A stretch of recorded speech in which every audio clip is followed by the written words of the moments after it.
attack, what do we do? Stand up, fight back. When black lives are under attack, what do we do? Stand up, fight back. There is a dialectic between the oppression that people face here in the United States, in occupied and marginalized communities from white supremacy, just as much as they face it in Palestine and in Iraq. Not to the same extent, but the enemy is the same. And that's what they don't want you to realize. That's what they want you to forget. They don't want you to know where Iraq is on a map. They don't want you to know what happened in Korea. They want you to focus on what's going on here. But when we link up those two struggles, we will find success. Am I right? Yeah. We have one person here who's been focusing a lot on keeping the solidarity alive between the movement here and our anti-fascist fighters in Ukraine. It's my pleasure to introduce Greg Butterfield with Solidarity with Novorossiya and anti-fascists in Ukraine. Thank you, Greg.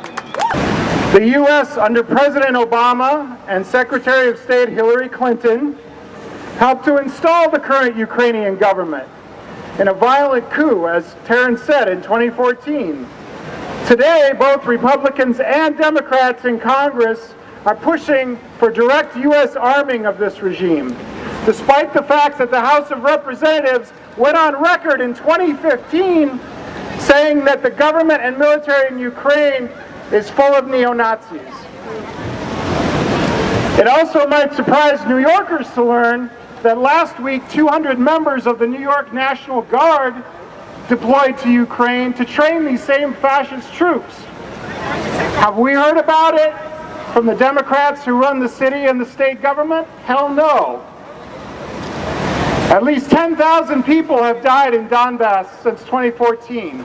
Hundreds of thousands have been driven from their homes, and we hardly ever hear about it here unless it's to hear the lie of a Russian invasion of Ukraine. Meanwhile, in western Ukraine, there's a reign of terror against political activists, opponents of the war, journalists, anyone who speaks out against the government. Progressive political parties have been banned. Ukraine is a multi-ethnic state, but recently the teaching of children in any language but Ukrainian was banned. And we should note also that this past July, just a few months ago, the U.S.-dominated NATO alliance held its biggest war games in a quarter century in Europe, practicing an invasion of Donbass and Russia. Practicing an invasion of Donbass and Russia under Donald Trump. Now there are moves to introduce armed UN peacekeepers in the conflict zone. But we know from Haiti to Yugoslavia and everywhere in between, wherever UN forces are introduced, they function as a tool of U.S. imperialism to suppress people's movements and to enforce Wall Street rule. We say no, not in our name. That's right. Not in Syria, not in Korea, and not in Donbass. When black lives matter under attack, what do we do? Stand up, fight back. What do we do? Stand up, fight back. What do we do? Stand up, fight back. Out of Palestine, out of Iraq, out of the hood, don't come back. Out of Palestine, out of Iraq, out of the hood, don't come back. Yes, it is important that we all unite together, because when we struggle together, we get shit done. Right. When we work together. Right. So people might walk by and say, why are we out here today? Why are you talking about imperialism and racism? That's not bringing us together. To which I say, you can only bring people on board if they're willing to open their eyes.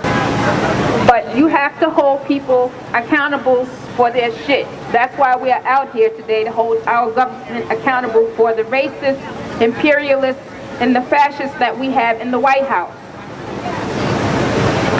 And people may say, well, give them a chance. You don't give fascists a chance. That's right. They gave them a chance in Germany. How did that shit work out? That's right. For 16 years, the United States has plunged their military hardware down the throats of the Afghan people. Through 3 administrations, they have tried to pacify and suffocate the people of Afghanistan by treating them as lab rats in their imperialist experiments.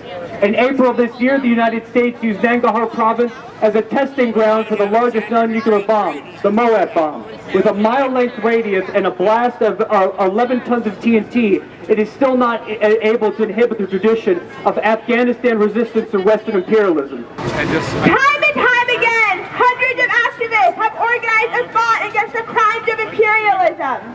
Whether it's defending neighborhoods from gentrification, or marching against wars in Afghanistan, Iraq, or Palestine.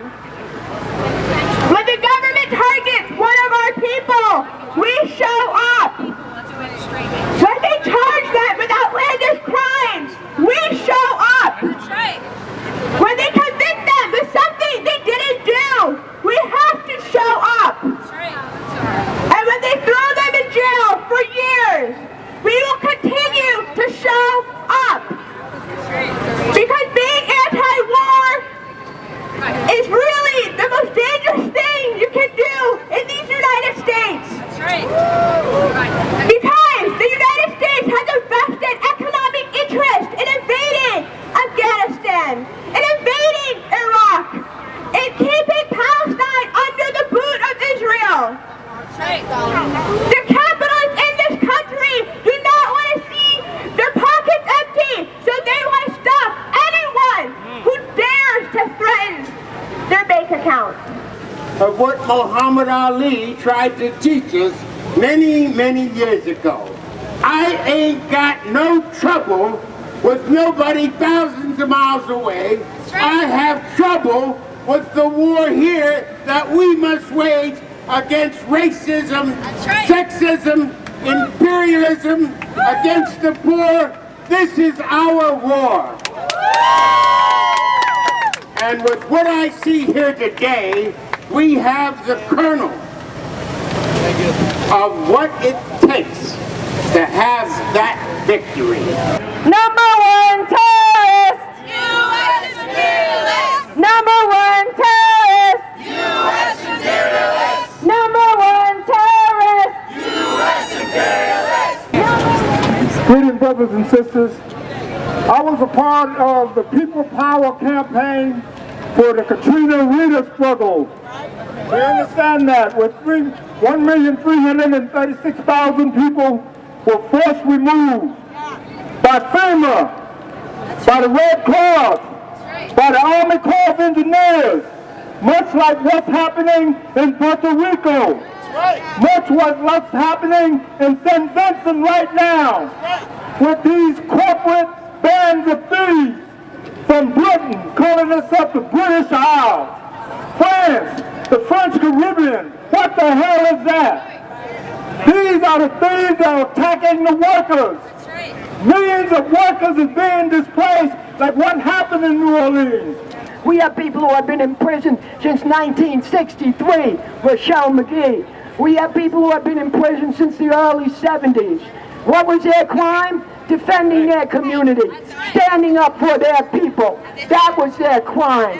And that is not a crime. That is a human right. We all have the right to defend ourselves, and we have the right to defend our communities, and this government cannot take that away from us. That is our right, and we need to exercise it all the time. All power to the people.